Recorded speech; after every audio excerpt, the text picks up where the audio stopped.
This is the steam cleaner machine. We use this machine to clean our jewelry. First of all, we need to connect this power line, and after that, open this red button.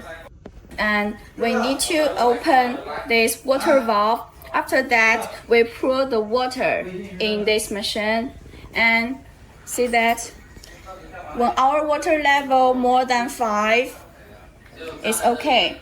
And after that, we need to open this green button.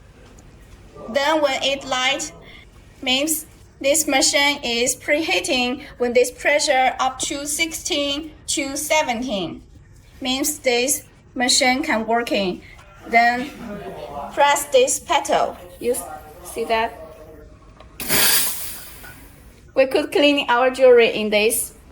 It is the water outlet. The two side valves are designed to seal the air inlet. At the beginning of use, both valves should point to the right. This means they're in the open position. After long-term use, if any air leakage occurs, you can turn the valves upward to lock and seal them more securely.